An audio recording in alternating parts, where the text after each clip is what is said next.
She scored 22 points, dished 8 assists, and still wasn't the biggest problem on the floor that night. And that one sentence she dropped after the final buzzer is the reason every single WNBA defense is about to lose sleep. Stick around, because by the end of this you'll understand why nobody, not Dallas, not New York, not anyone left on Indiana's schedule, actually has an answer for this team. And it's not because of one hot shooting night. It's because of a trap that has no exit. Let's rewind to Indianapolis, August 11th. On paper it reads like any other Tuesday night blowout. Indiana beats New York 106-92. The Fever bury 16 threes. Box score closes. Everybody moves on to the next game. That's the lazy version of this story, the version that gets forgotten by breakfast. But then a reporter walks up to Sabrina Ionescu, mic in her face, and asks the most generic post-game question in sports. What went wrong tonight? And instead of the usual nothing answer, they made shots. We didn't execute filler that fills every recap show in America.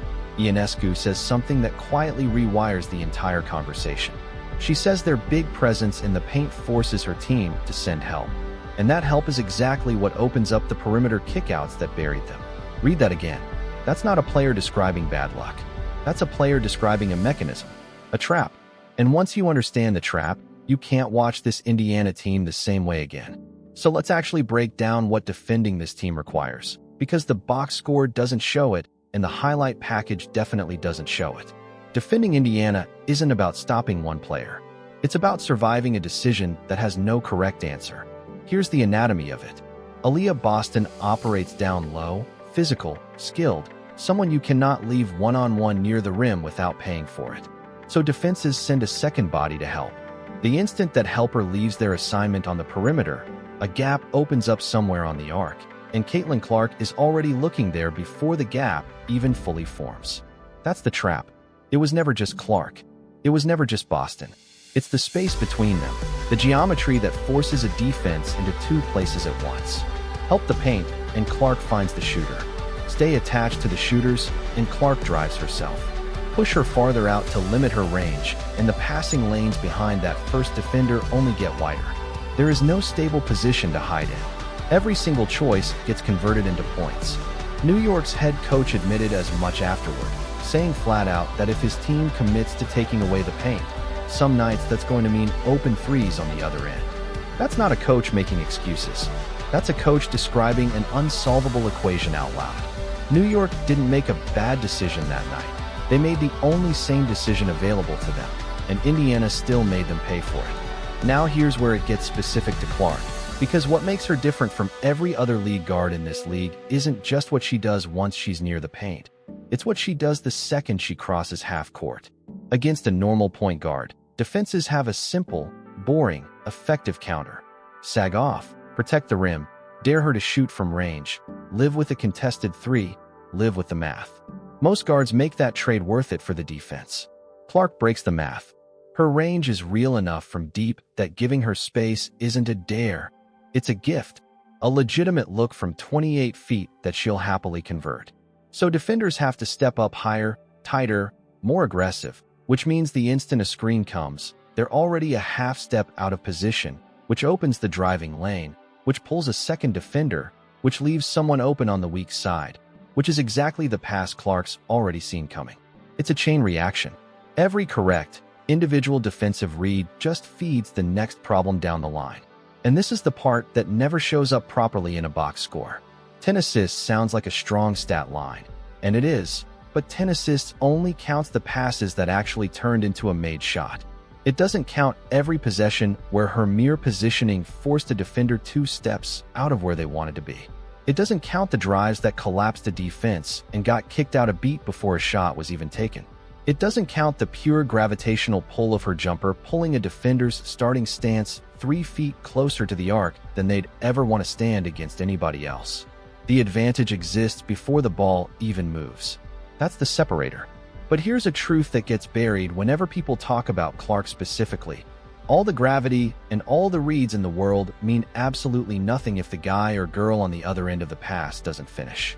And this is where Kelsey Mitchell enters the conversation, because on this particular night, Mitchell didn't just finish, she finished at a rate that bordered on absurd. 28 points, 11 makes on 16 field goal attempts, 4 for 4 from deep. She converted every clean look the offense manufactured for her, and she did it fast, which matters more than people realize, because the speed of her release is what turns a good defensive read into points before a scrambling defense can recover its shape. A perfect pass to a wide-open shooter is only a weapon if the shooter actually buries it. Mitchell buried everything. There was a stretch in the second quarter where Indiana connected on 7 consecutive three-point attempts. Not because Clark was throwing to statues standing around waiting, but because the timing, spacing, and movement were so precise that Indiana was scoring before New York's rotation could even finish rotating. Mitchell didn't need extended possessions with the ball glued to her hands.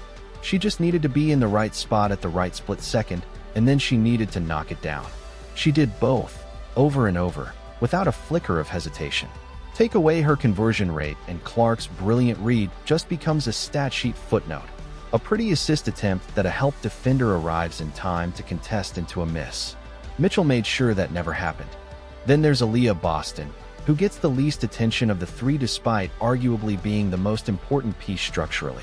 19 points doesn't jump off the page the way 22 or 28 does, but her job was never primarily to score.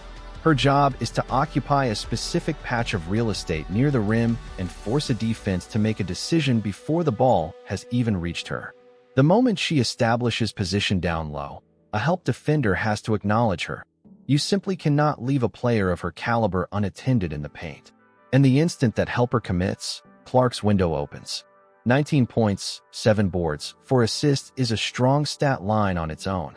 But the number that isn't in any box score, the one actually driving Indiana's offensive engine, is how many separate times a defender abandoned their shooter specifically to deal with Boston, only for Clark to already be delivering the ball to that now open shooter before the helper could recover. That's interior gravity. Her presence bends the defensive shape of the entire floor, even on possessions where she never touches the ball. Remove her from the equation, and suddenly defenders don't have to travel as far or as fast to help. Clark's windows shrink. Mitchell gets contested tighter, and the whole machine slows down. With Boston on the floor, the decision point for the defense arrives earlier in the possession and costs them more when they get it wrong. 3 separate WNBA records came out of this single game. And what makes it remarkable isn't just that it happened. It's that all 3 came from the same three-headed source.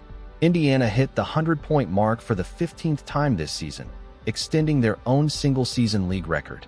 Clark's 10 assists gave her a league-leading 9th game this season, with at least 20 points and 10 assists, itself a new WNBA record. And Mitchell's 28-point outing stretched her streak of consecutive 20-point games to 17, another single-season record. 3 players, 3 records, 1 shared structure holding it all up. Clark's scoring threat is what stops defenses from treating her as a pure passer and sagging off into the lanes. Mitchell's scoring is what stops defenses from dumping every resource on a Clark.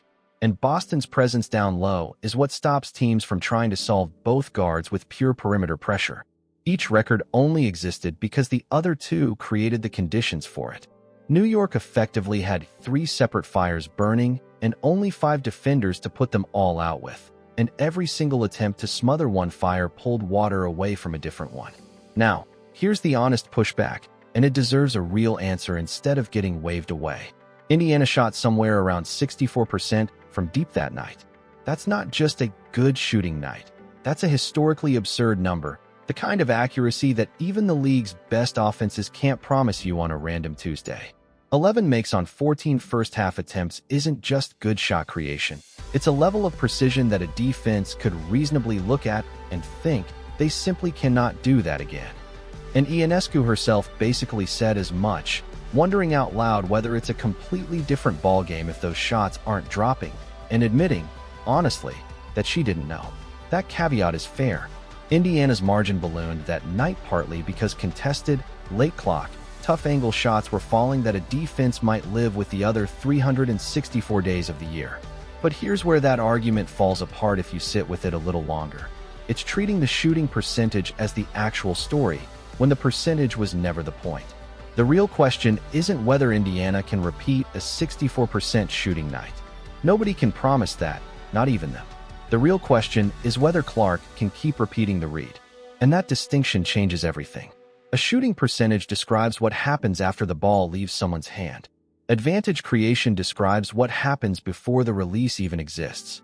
Those are two totally separate conversations, and collapsing them into one leads people to completely the wrong conclusion about why this offense works. The defense sends help. That help creates a passing window. Clark recognizes the window and delivers.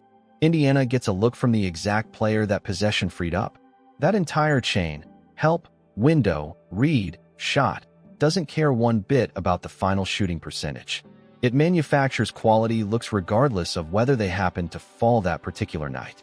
The looks are real. The stress on the defense is real. The blown rotations are real.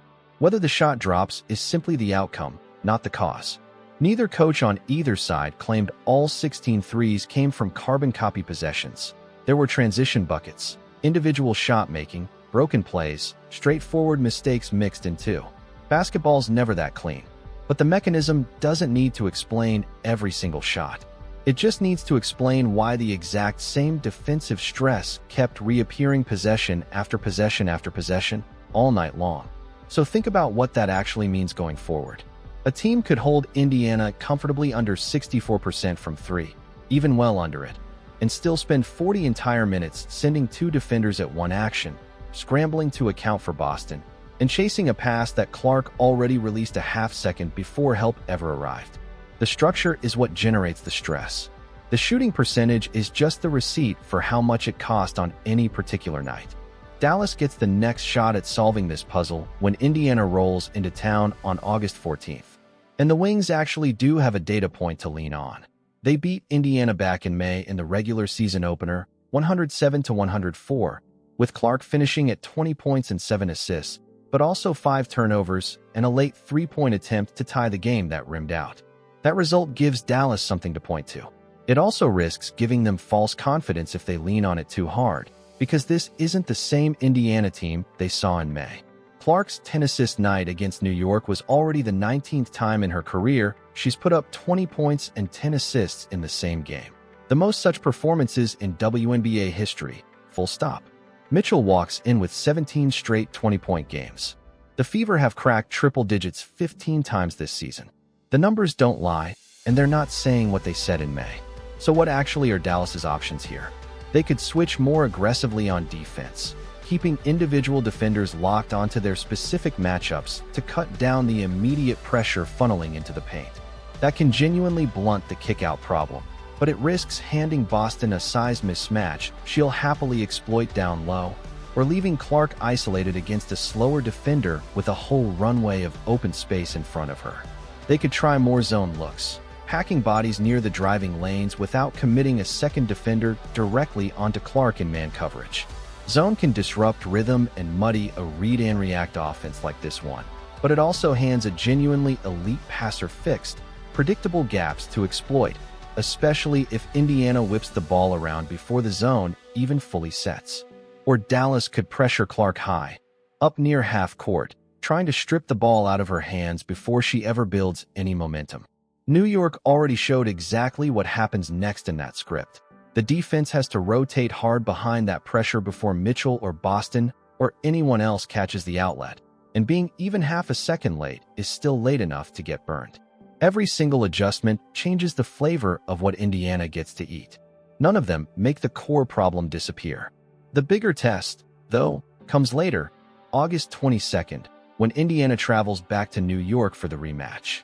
By then, New York's coaching staff has everything. The same opponent, the same central engine running the offense, and a full film room's worth of exactly what broke down the first time. They can change the initial coverage. They can shift where help comes from. They can demand faster rotations and earlier closeouts. 2 full weeks and a mountain of tape. What they cannot do is make the competing threats disappear. If they load up on the paint again, their perimeter rotations have to arrive earlier without opening a cleaner driving lane through the middle. If they stay glued to shooters instead, the initial defender guarding Clark has to contain her completely alone with zero backup arriving in time. If they send 2 bodies at the ball, the remaining 3 have to cover Boston, Mitchell, and the weak side simultaneously with no wasted steps and no hesitation anywhere. None of that is impossible. New York has beaten this Indiana team before. Turnovers happen. Shooters go cold.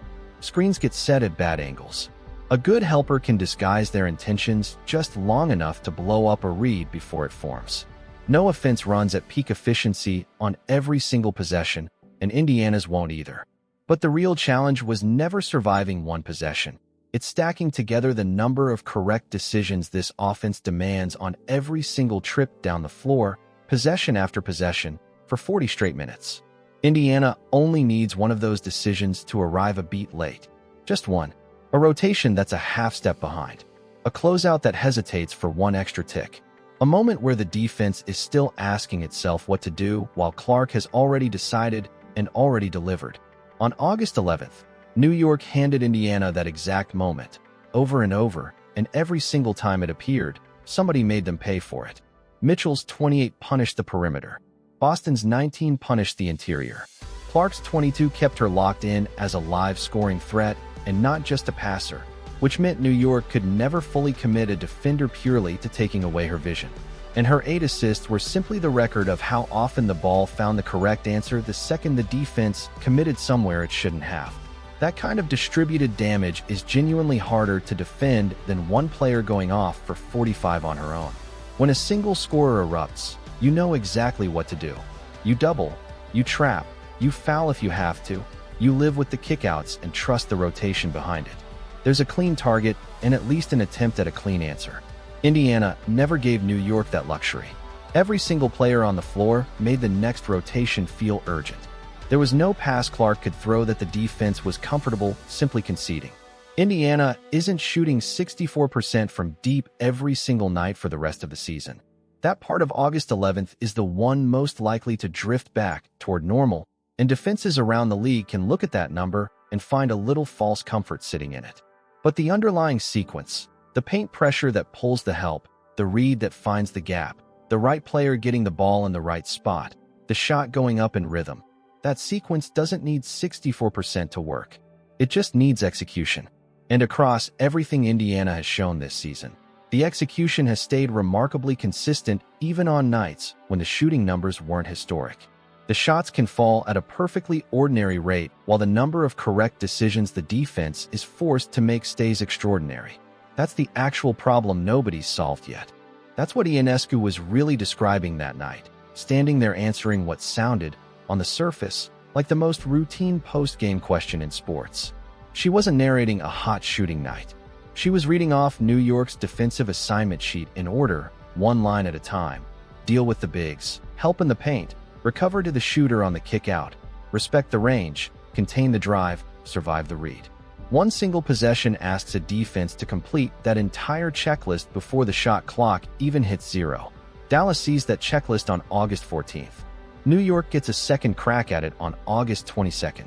And after both of those games, somebody's going to walk up to whichever coach just lost, stick a microphone in front of them, and ask what went wrong. The answer's already written. It got written on August 11th, in one quiet sentence, by the player who'd just spent 40 straight minutes trapped inside exactly what she was describing.